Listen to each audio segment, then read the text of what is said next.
Hello, everybody. It's Michael Finkley with The Michael Finkley Show. And I'm Nicole with Conversations with Nicole. You can join me Wednesdays at 9 a.m. on all of my streaming platforms. Well, Nikki, don't forget about The Michael Finkley Show, Mondays, 12 p.m. Eastern Standard Time on the CTR Media Network. Join us.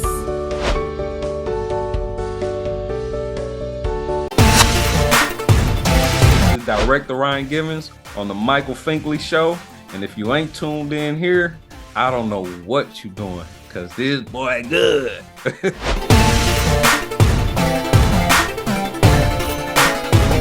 Are you looking for a show full of joy, comfort, and laughter? Well, watch The Michael Finkley Show, Mondays, 12 p.m. Eastern Standard Time on the CTR Media Network, YouTube, and all podcast platforms. Next, Finkley. Host and author Justin Ford is with us. He talks about his YouTube series and his amazing children's book. Plus, Derrick Washington tells us about his read-along children's show and the amazing children's books that he's authored. Monday.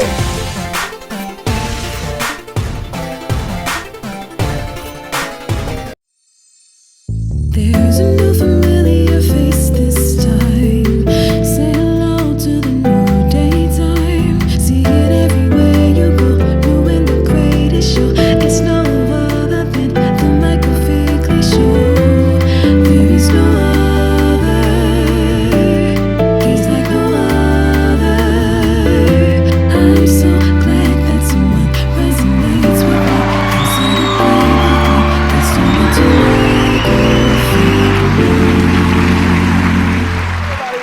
To the Michael Finkley Show. Now, y'all, my next guest, he is a friend. He's a friend. He's a friend. He's a friend. He's the host of Just in Time for Story Time. Of course, it's Justin Ford. How are you? Listen, let me first say, this is my first interview where I'm on the other side. So it's odd, but I'm here for it. I'm excited. Thank you so much first off, thank you. For everything you do, the smile, the positivity you put back in the world, and for having me on the show, man. So I'm excited. Oh, thank you so much for that. Wow. Yeah. And you know what? Sometimes you just need to hear it. Yeah, absolutely. You just need to hear it sometimes. So thank you for that. I'm like, wow. Like, I've been watching you from afar for a while. We're going to talk about all the different things you've been a part of that we know you from. But I've been watching you for a while from afar, and I'm just like, wow, especially what you do now with literacy. And it's so important, especially as a person of color, right? Because I can even think back to when I was a child and I was not on reading level.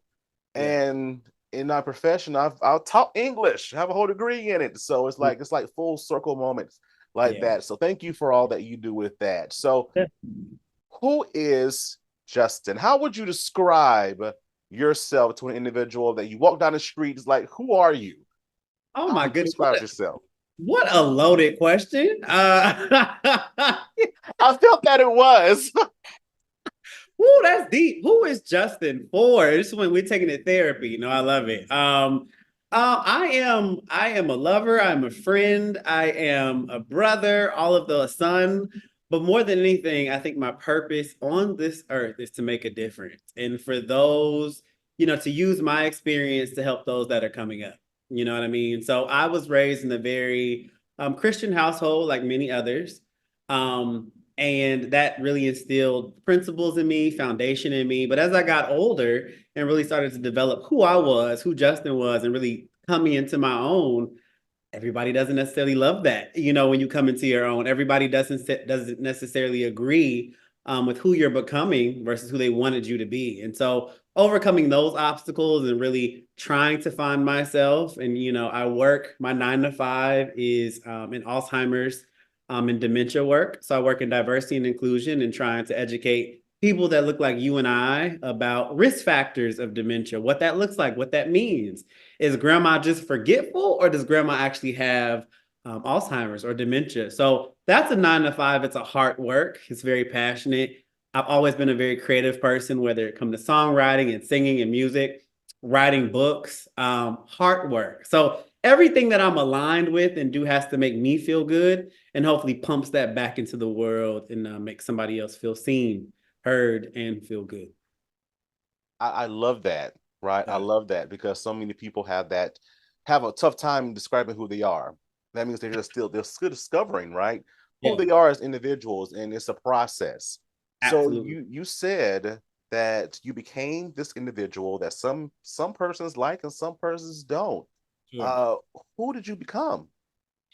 Sure. I became Justin. Like it. Have you ever seen the show Being Mary Jane? It's like Yes. being Justin Ford. So growing up, like I said, very religious. And I decided to something I definitely struggled with for a long time as a man, as a Black man, was my sexuality. And I think it's something that during the pandemic was a terrible thing, but I think there's silver linings and lessons in everything. And so I think when the pandemic hit, I think we were all tested. I was tested mentally, physically, emotionally, all of the ways. And during that time, time with yourself, just sitting in these four walls, I realized my true authenticity and who I really was and who I wanted to be. And I just wasn't living up to that. And so, unfortunately, in accepting my truth, and this is the story of a lot of other people, um, I lost a lot of other people. I lost the relationship with my family. I lost a lot of relationships with my close friends that I've known for years. But through that, like I said, there's lessons in everything. And that's when you really learn who you are. You really learn of what you're made of when you're alone.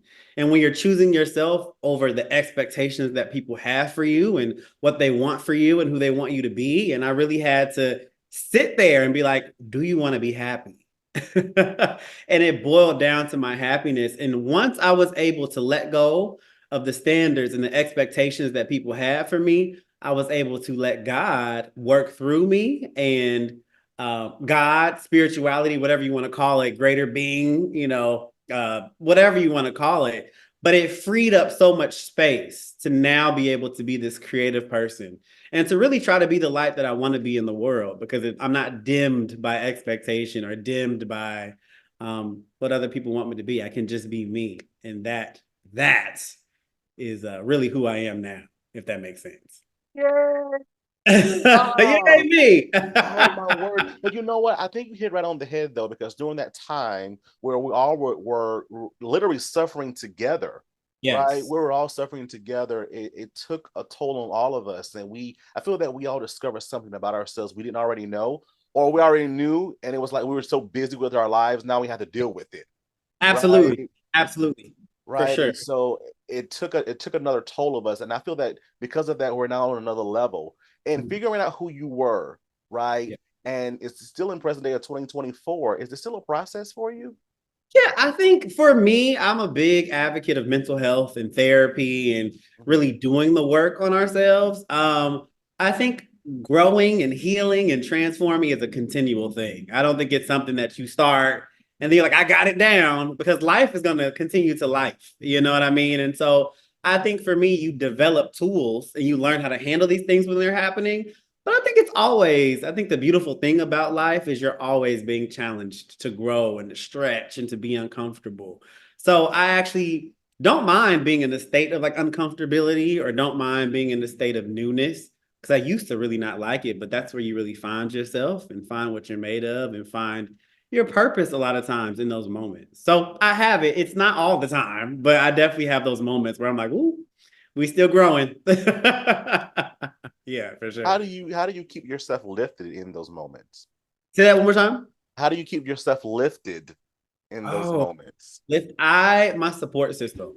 I think my support system is the thing that I do not take for granted. So having good people around you and being honest with those people around you, right? Being vulnerable. Like, I'm not having a good day, or I'm just calling to let you know what's going on in my life, or someone calling to check on you. Just before this interview started, we asked each other, how are you? And I don't think that's something people do enough of. You know what I mean? So it's simple, that eating right, mental health piece, working out is a big thing for me, physically, mentally, that helps my mental. And then just pumping positivity in. I try to limit, the negative things in my life, whether that's people, social media, whatever. We try to keep it love and light over here. Oh, wow. And you know what? The first time I saw that positivity come through the screen was on Netflix on the Squid Game, the challenge. Yeah. And I tell you, when the first time I saw it, I didn't like it. I did Okay. not like it. Okay. But when I continue to watch it, I'm like, wait, are they supposed to die when they? But I thought y'all really gonna die. Listen, I thought that was good. I'm like, oh my gosh, they're not dead. But in that process, like, how did this opportunity come for you? What happened? Very interesting. And everything that we're kind of talking about all segue. So that happened, the casting process for that kind of happened towards the technically we're still in a pandemic, I think. I'm not sure, but that that kind of happened towards the endish of the pandemic in 2022. They would started doing a casting. Now this was a 6-month process for the casting. And like I said, when I really accepted myself and accepted who I was, it opened me up to doing new things, trying new things that I would have never done. So when the casting process started for this show, I was still in that very early stages of kind of coming out, you know, telling people. So the casting producers asked the very same question you just did. Tell us about yourself. And, you know, I talked about who I was, but I was very much like, I don't want to talk about this. I don't want to talk about that. By the 6 months, your business. stay out of grown folks' business. Exactly. And so 6 months later, the whole casting process was done. And they're like, Justin, we're going to ask you again, do you want to talk about your sexuality? And I was like, I am entering, you know, you talk about timing and things. I was so fortunate to be able to go into this social experiment where nobody knew me and to really try out this new identity, to try out who I really was in front of a bunch of strangers. And the beautiful thing about the show is we all are dressed the same. We're all stressed out. We're all hungry. Everybody was looking crusty and dusty. And we were just able to be with people. I got to try out this new version of myself. And I was greeted by so much warmth and love and support and acceptance when I needed it the most. So I like to tell people, me doing that show, you know, had a lot to do with how I was able to get through one of the hardest times of my life. Oh, I felt that at that moment, as you were talking about the experience, you began to trust yourself. Absolutely. Oh, you began to trust yourself. And out of that came this grand new vision, right? Yeah. You saw something different. In that process, though, what did you learn about yourself that you didn't already know going into this process? Absolutely. Great question. So come on, interviewer. It's the Michael Finkley show. So listen.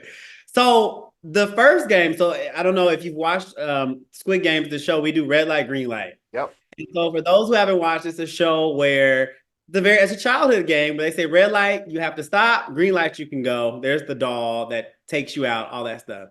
So what people don't know is we filmed this show in the middle of London in February. So it's freezing cold in the middle of this airplane hangar. Now, when you watch, right, exactly. So now when you watch the show, the scene takes place in 10 minutes. We actually filmed red light, green light for 7 to 8 hours, having to hold positions for up to 30 minutes at a time. And the thing I learned through that, you know, right, people passing out, people dropping like flies. And the thing I learned through that experience, I counted myself out at the very beginning. I was like, there's no way you can do this.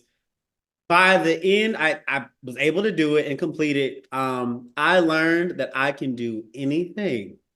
When I say anything, I put my mind to, I know that I can do it. Because during that challenge, and I think everything I had gone through in life up to that moment was preparing me for that moment in a sense, because I had to really call on friendship, call on things, pull up the pain, pull up the happiness, all of that stuff to really get through that 7-hour, 8-hour physical challenge. Like I left my body at one point and I was just relying on the motivation and the power of my friends, of, you know, different things like that. But I learned I can do anything I put my mind to.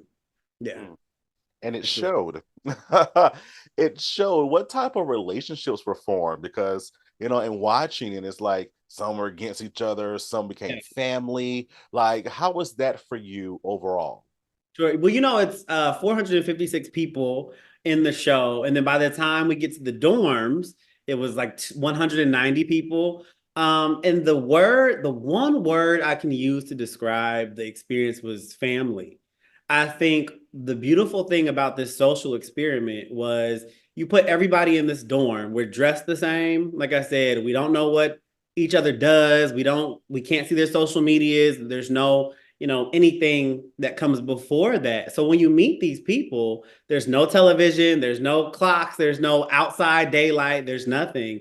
And when you put people in this environment, the only thing we have to do is relate and talk and get to know each other's struggles. I mean, you had people opening up about their deepest, darkest secrets in 2 days that they had never told anybody. And it was it restored my hope in humanity, honestly. It was a beautiful thing to see people be there for people from all walks of lives, races, religions, ages, just being together, having conversations, crying and laughing and loving. And it was a very, very cool thing to see at a time when I really needed to see it. Oh, yeah, that does my heart well. yeah. It did mine too. Well. Yeah. Oh, that is amazing. Yeah. Oh my word. Would you do it again? Absolutely. Netflix, call me. Call me up. Call me. Netflix, Hulu, Amazon Prime, whatever. I'm not picky.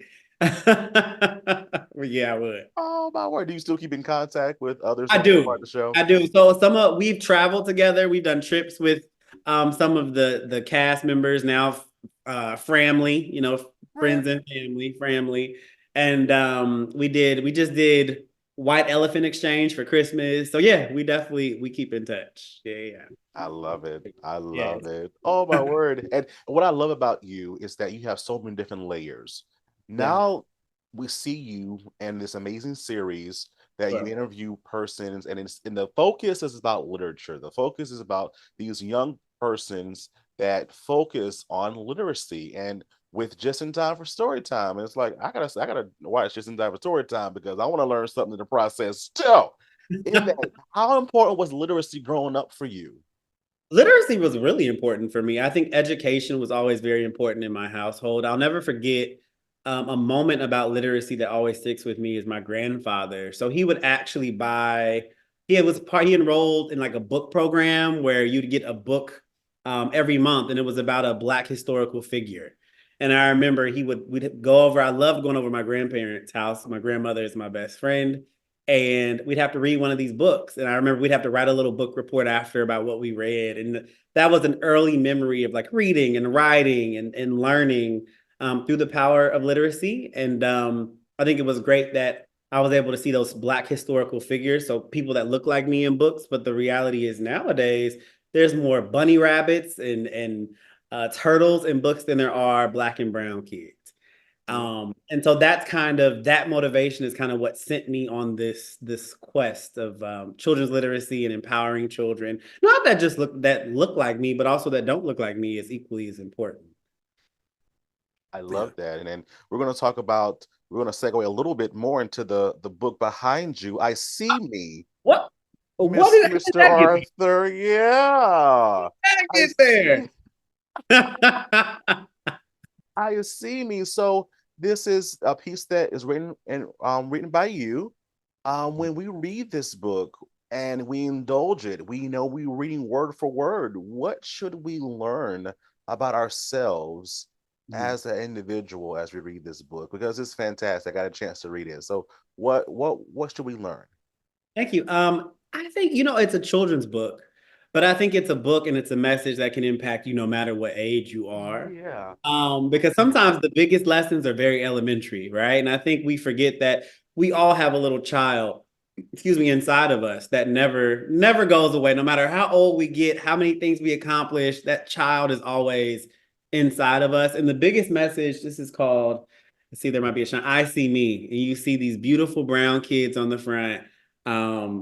And the biggest message is that you are enough.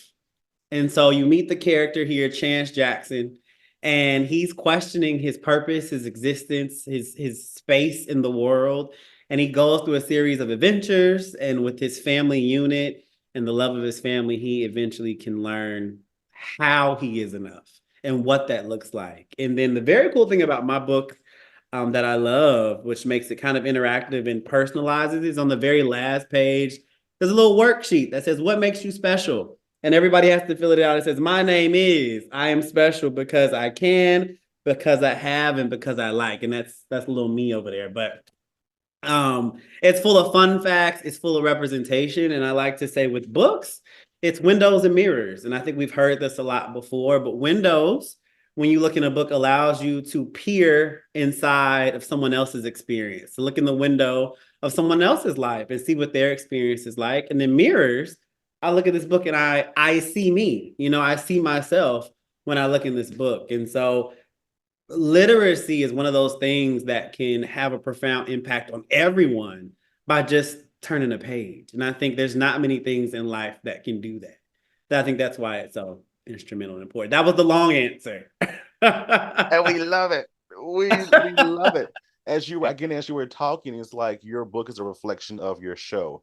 Just in time for story time. It's diverse conversation. You bring on different people from all walks of life, but with that common goal of literacy, that common goal of encouraging and inspiring through literacy. What's the best part about doing your show? First off, creating my just-in-time theme song. Can you all check out? So we had we had a just-in-time for story time theme song challenge. And our dear Michael Finkley definitely did a good job. So check that out. He did a great job duetting with me. But no, I started Just in Time because I wrote this children's book and then just realized, seeing kids hold the book and light up.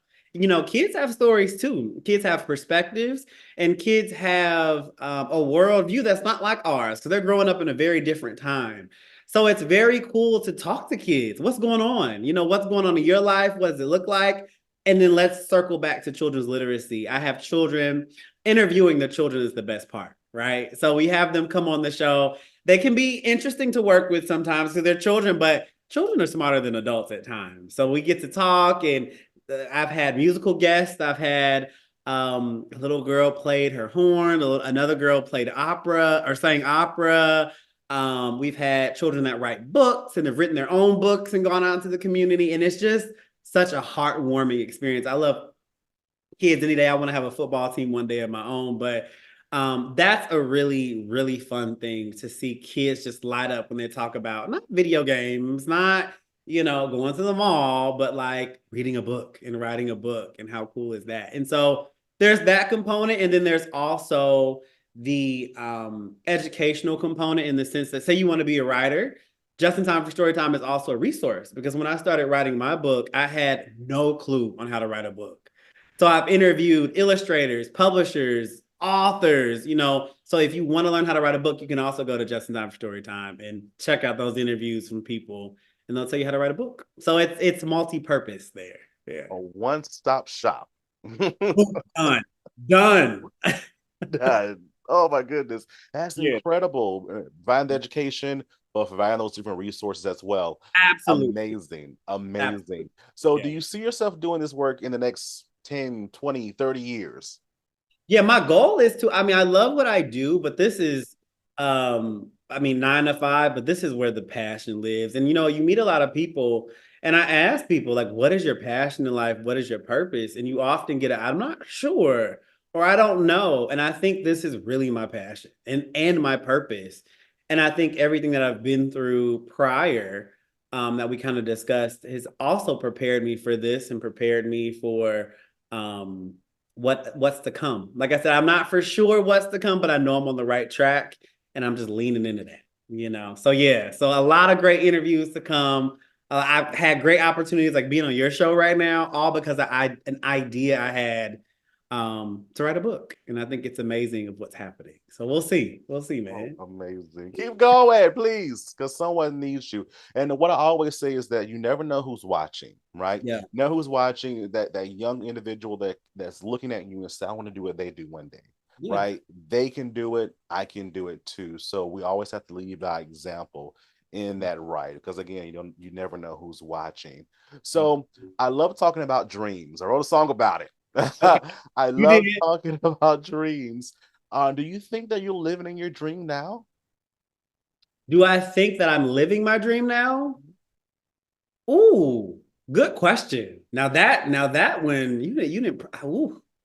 I think that I am. I don't know if you can just have one dream. I think I'm living one of the dreams. one of many dreams that I have for sure. And I think that this is at this moment in time today, I am definitely living in my purpose, which is a dream. Yeah. I love that. No one's ever said that to me before. Wow. Right. What do Actually people putting those normally two say to that together. question? That's a hard question. You know, I love to throw them off a little bit. Yeah. Good job. I love it. I love it. You have to think. You have to come and think. Dude, like I said, I'm used to doing an interview and I'm not used to being interviewed, but it's great. Well, you It's know great. what? I'm the same way because if you would ask me that same question, I'm like, listen, hold on, wait. Let me. I don't know. I don't Right, know. right. I gotta go Oh, journal after this. oh, I love it. So in that dream, what is your next biggest dream? You know what I want to do next is I want to continue to grow the audience for Just in Time for Storytime because it's a almost a full-time job, I'm sure, as you know, hosting and do living your dream takes work, right? Living your purpose takes work. Thankfully, I think that's a good way to know it's your dream and your passion is when you're doing this work, it's not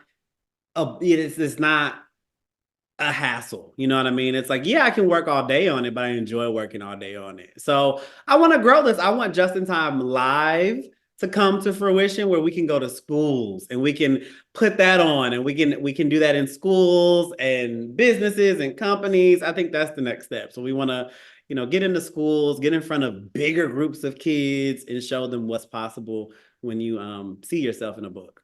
That's it. That's it. My best friend always says, she lives in Las Vegas. My Okay. best friend always says, she says that once you say it, your words are listening. So that means that it has to happen. Yeah, absolutely. It definitely Oh my has to goodness. happen. I was just at I don't remember where I was at a conference, I think, and someone said our words have so much power.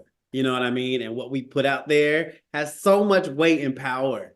And so yeah, and I agree with best friend for sure. Oh, and ever since she said that to me, I'm like, yeah.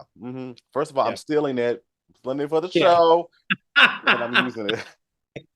I'm using it for me. Yeah, For me, 'cause absolutely. sometimes you just have to remind yourself. Absolutely. You have to remind yourself. Are you proud of yourself at this point in your life? Not only am I proud of myself, I love myself. And I think for the first time, I think I've always been cool with Justin, but now I'm in love with Justin. And like that, I had to go through the things that I had to go through to do that and to get here. But I tell people often, I look in the mirror and I like what I see, not physically, but more so as like who I'm becoming, who I am on the inside, how I treat other people, how I show up. I'm cool with me. I rock with me. So yeah, I can say I'm very proud of myself. I don't know. I got teary eyed for just you saying that because I had a moment like that the other day with myself. Yeah. Literally, I saw a picture in my phone and I was smiling and I looked at myself and I said, I am so proud of you. Yeah. I am so proud of you and you can accomplish anything you set your mind to. I am proud of you. And just from that, I began to cry. Well, the world is not set up for us to succeed a lot of times. The world is not set Yeah. up for it's not easy. It's not easy out here.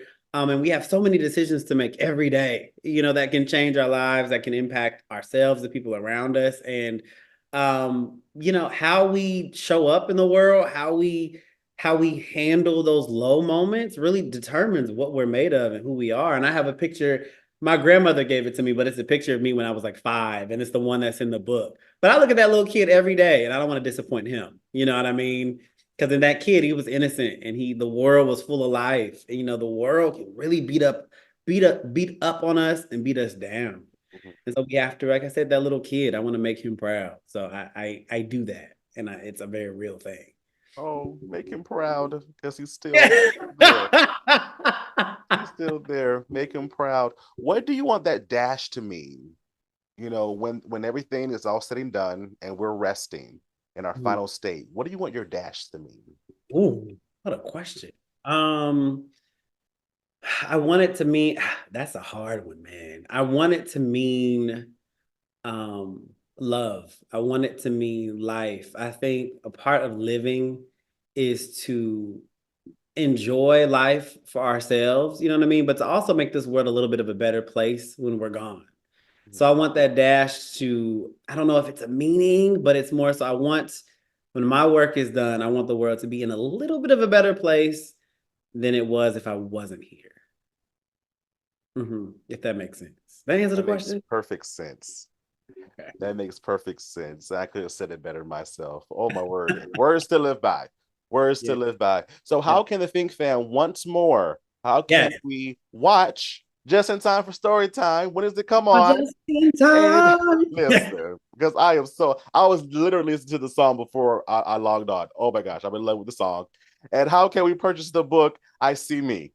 Absolutely. So first off, you can purchase the book at my website, FordPublishingHouse.com. That's Ford, Ford, publishinghouse.com. Hardcover, ebook, paperback, it's all there. You'll find out a little about my story. And also you'll see the very first time that I showed I dedicated this book to my grandmother, and you'll see her kind of reaction video there, which is really cool. Which is really cool.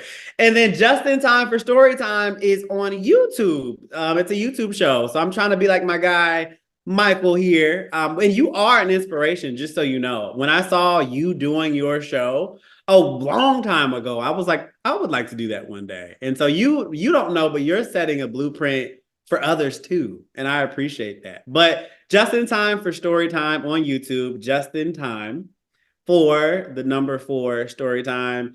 And then on Instagram at Justin Writes for Kids. So I'm in TikTok, Justin Writes for Kids also. Yeah. All right, Think Family, you heard it here. Justin Ford, thank you for being with us. We appreciate you so much. Thank you so much. Thank you. When you have to come back. Absolutely. Absolutely. And then you have to come on my show. I am ready when you are. I am ready when you are. Definitely go purchase the book, Think Fam, and watch, of course, Just in Time for Story Time on YouTube. Think Fam, don't go away. Back in a moment.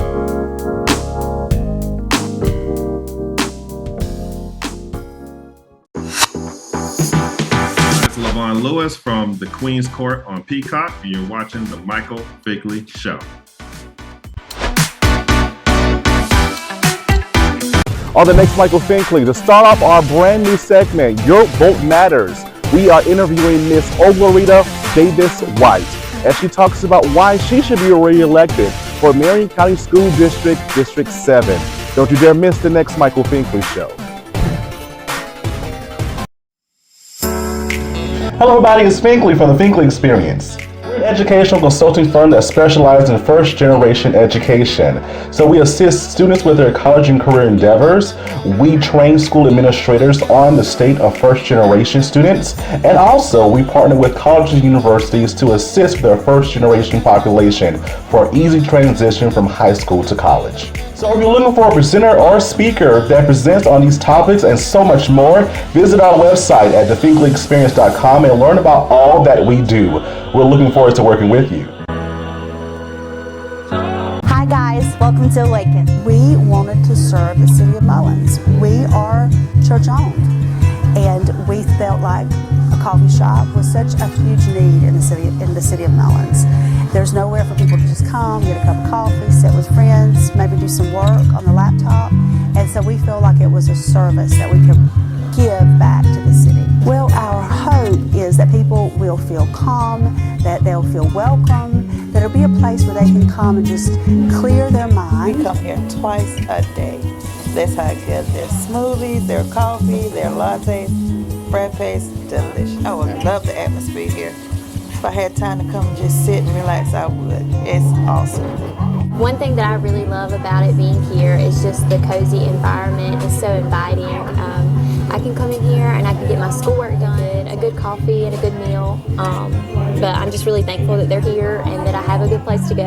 We're open Tuesday through Friday from 7 a.m. to 2 p.m. and Saturday from 8 a.m. to 2 p.m. Awaken Coffee Bar, downtown Mullins. Hello everybody, welcome back to the Michael Finkley Show. Now, y'all, my next guest, he is definitely an author on the rise with his #1 bestsellers. And I'm telling you, he is doing some amazing things around literacy when it comes down to informing persons in this world, especially within the African American community. I'm talking about Arthur himself, Derrick Washington. How are you? I am well, Mike. How are you? I am super, uber well, fantastic. I love it. Yeah, we'll go there. We'll go there. Thank you so much in what you're doing with literacy. And I definitely, as we were talking before, I definitely, your work is very inspiring to me. First of all, as a former English teacher myself, and then being that Black male, because I remember that I was not on grade reading level when I was in middle school, and even in some cases in high school. But and then also too, the audience that your book goes into as well. But we're going to get into it, I promise. Definitely going to get into it in this conversation. But did you like to read growing up? Oh my gosh, no. Not so much. I don't know if you remember, we used to like read for pizzas. At least we did this in Florida. It was like, yes, the AR and the pizza. Yeah. Yeah. So I mean, I loved reading around that time when we were reading for pizza. But aside from that, not really. I was more so into the like music and arts, but definitely not reading. Now I love reading. I got you. When did that shift for you? I think probably around college. So it was a little late, but probably around college. I think my freshman year, being away from home, of course, I developed a core group of friends. But aside from that, wanted to just enlighten myself and just found myself lost in the world of books. And ever since then, I've been trying to just read, make sure I am up on reading in spite of everything that I have done and am doing. I always make sure that I, in my day, reading at least a few pages per evening. I got you. Do you have a favorite genre? That's good. I read a lot of like self-help or spiritual books. I've tried to get away from that because I do that in my day-to-day life, and so I've been trying to escape in like sci-fi or like even some romance novels here lately. I got you. All right. I like the the variety of it all, right? Yeah. I feel that with any situation, if you're at an event, you can talk about anything. Absolutely. Oh, that's very cool. I love that. So at what point, right, did you say, I want to sit down and I want to write these different pieces, but with a mission in mind? When did that process start for you? So I tell people all the time that I don't have the traditional author's journey. I did not set out to become an author at all. Like I had no interest in it at all. But what happened was I wrote my first book in 2020 after the senseless killing of George Floyd. And like 6 months prior to that, my sister had my nephew. And I began to think about like, what would life look like for him in the next 15, 20 years or so? Will he continue to be judged based on the color of his skin, or will the world fully embrace him for all of the greatness that he has to serve to the earth, right? And so I, like so many others, tried to, sat down and begin to reconcile my thoughts around just the whole George Floyd ordeal.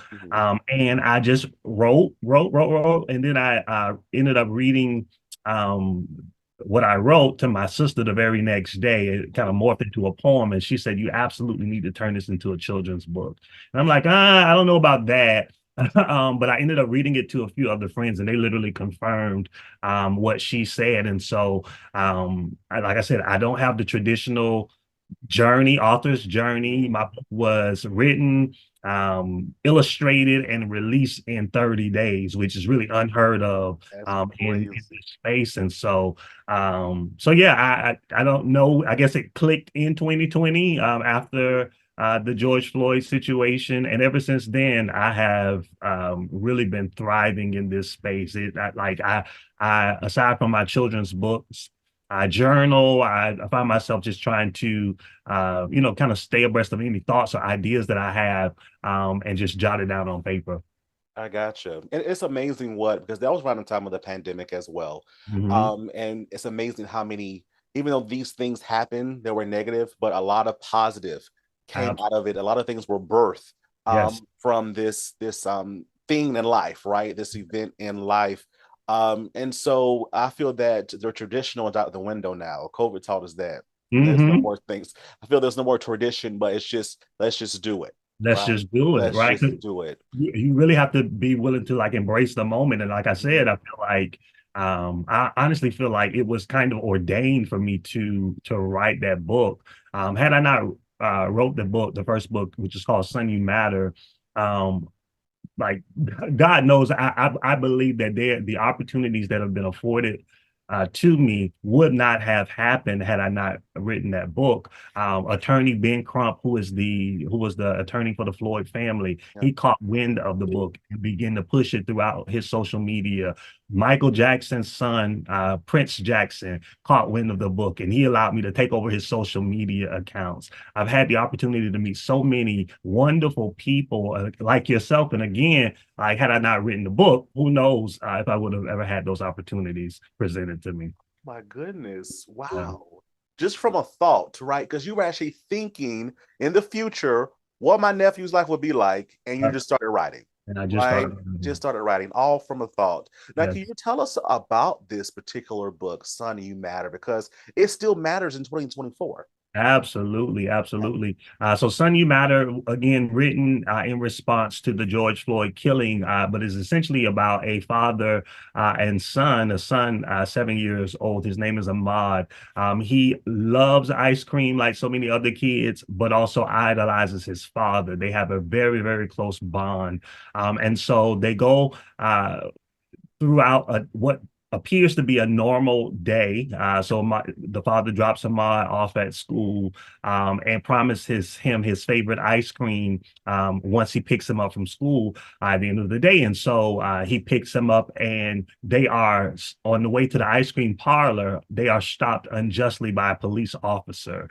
And so in that moment, the father has to control his emotions in front of his son, but also deal with like, how do I make this a teachable moment for my son in this moment, and let him know that, in spite of all of this happening, that, I want you to live. I don't, there's a line in the book which talks about, if this happens to you, don't try to be bold. I want you to live, son. I want you to, I want you to live. And the fact that we have to have those types of conversations with our children, like it's just so incredibly disheartening. And again, George Floyd was not an isolated incident. It wasn't the first time that had happened, but for whatever reason, it impacted me significantly. It could have been because we were in the house, right? Because of the pandemic. It could have been because of that.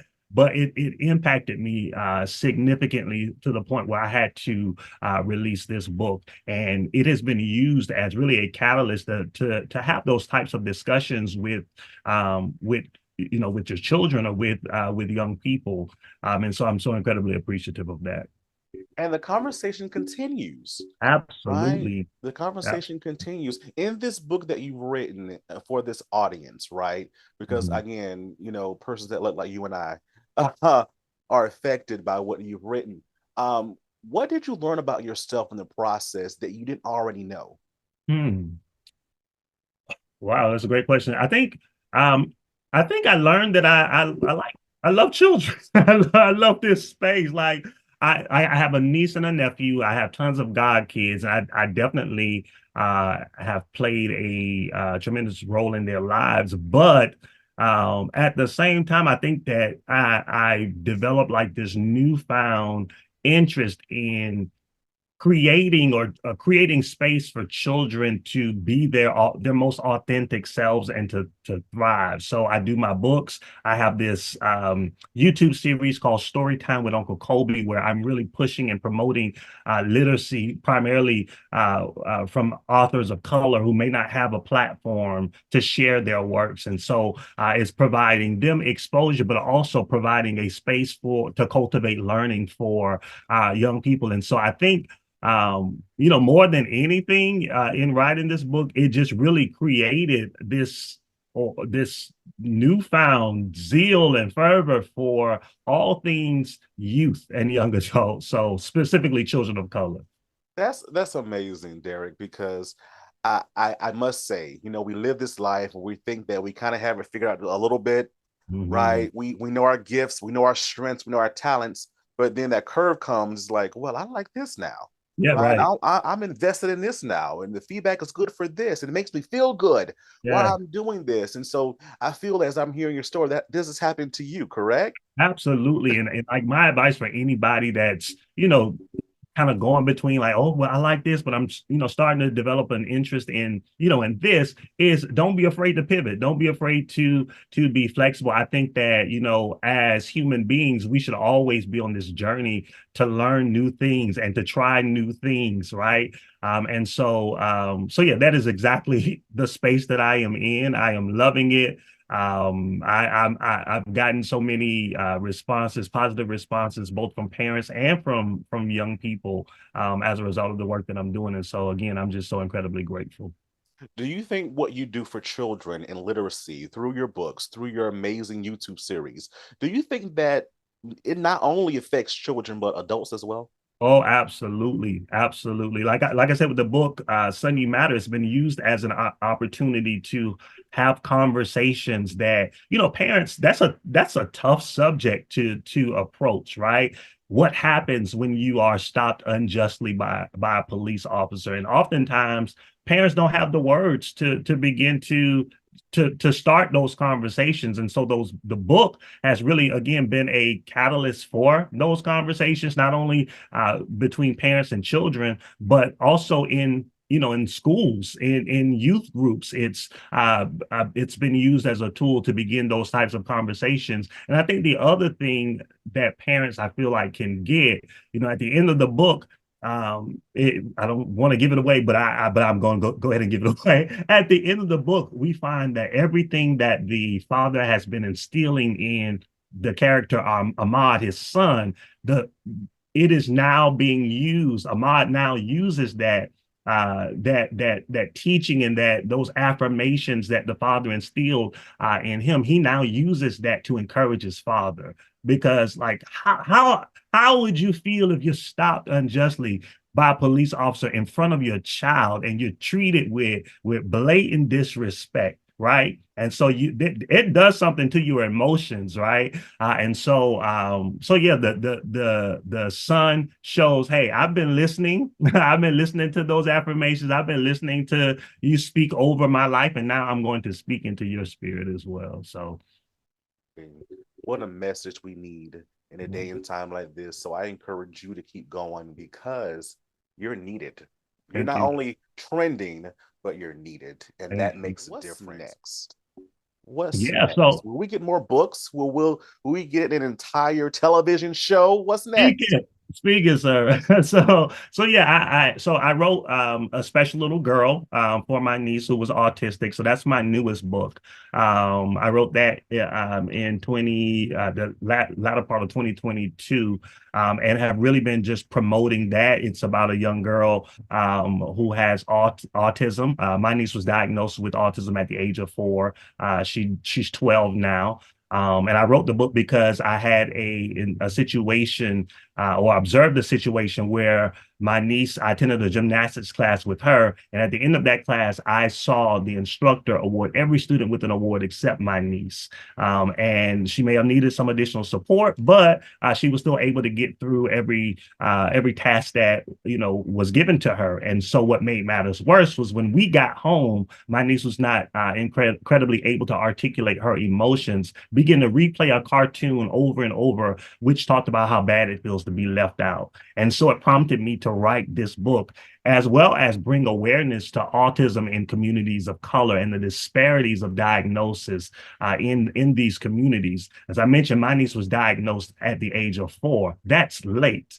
And so a lot of the resources that could have been afforded to her weren't provided as a result of this late diagnosis. And we're seeing that disparity really across the board in many communities of color. And so, yeah, I wrote that book, have really been pushing that.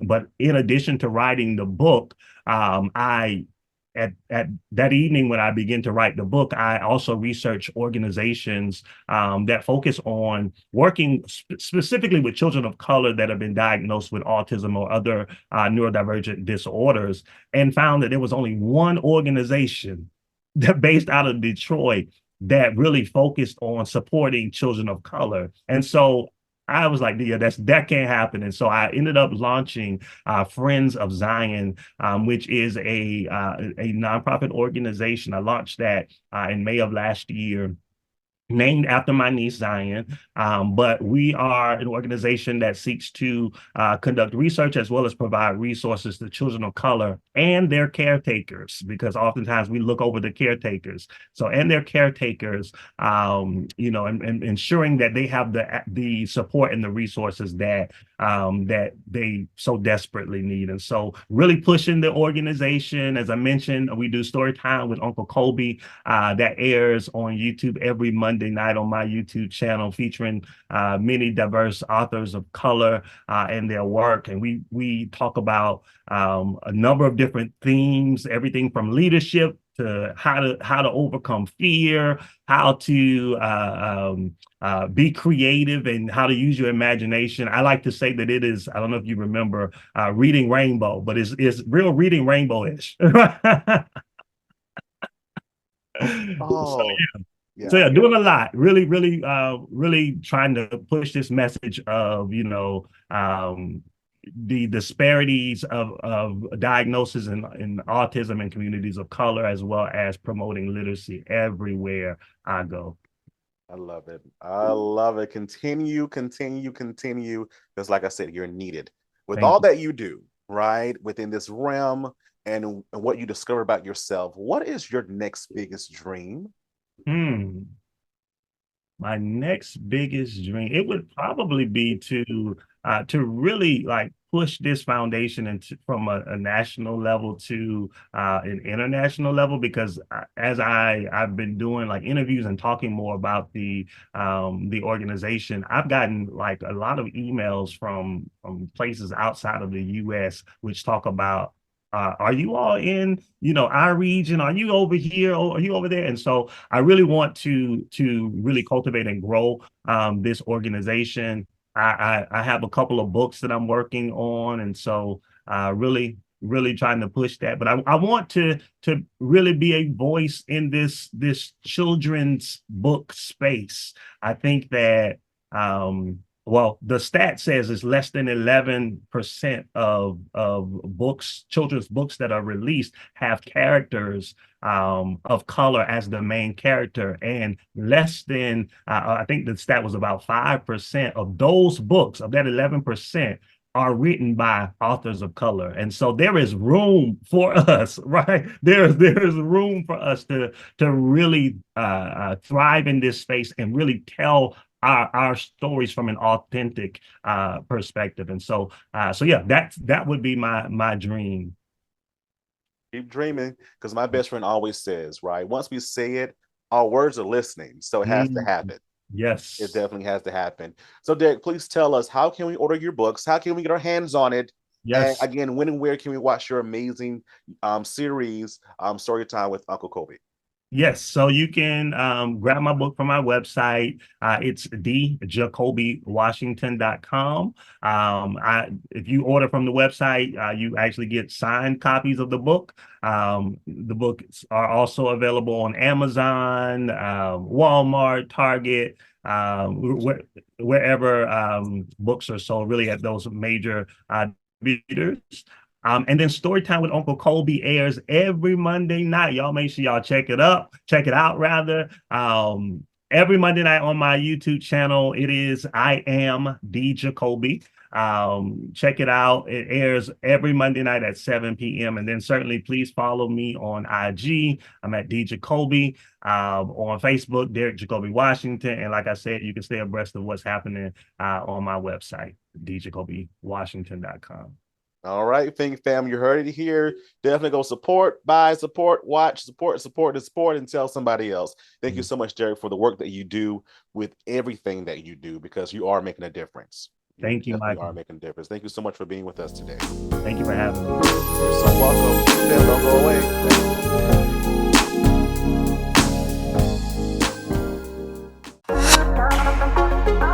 What's going on, beautiful people? My name is Prince Hortboom, and I play Jacob in Fate Seduction, and you guys are watching the Michael Finkley Show. Hi guys, welcome to Awaken. We wanted to serve the city of Mullins. We are church owned, and we felt like a coffee shop was such a huge need in the city of Mullins. There's nowhere for people to just come, get a cup of coffee, sit with friends, maybe do some work on the laptop. And so we feel like it was a service that we could give back to the city. Well, our hope is that people will feel calm, that they'll feel welcome, that it'll be a place where they can come and just clear their mind. We come here twice a day. That's how good their smoothies, their coffee, their lattes, frappes, delicious. I would love the atmosphere here. If I had time to come and just sit and relax, I would. It's awesome. One thing that I really love about it being here is just the cozy environment. It's so inviting. I can come in here and I can get my schoolwork done, a good coffee and a good meal. But I'm just really thankful that they're here and that I have a good place to go. We're open Tuesday through Friday from 7 a.m. to 2 p.m. and Saturday from 8 a.m. to 2 p.m. Awaken Coffee Bar, downtown Mullins. What's up, everybody? This is your boy Rosero. I am a creative director and choreographer to the stars. Make sure that you tune in to the Michael Finkley Show because he is off C-Chain. I don't know if people still say that, but you need to tune in. Peace. On the next Michael Finkley, to start off our brand new segment, Your Vote Matters, we are interviewing Miss Oglarita Davis White as she talks about why she should be re-elected for Marion County School District, District 7. Don't you dare miss the next Michael Finkley Show.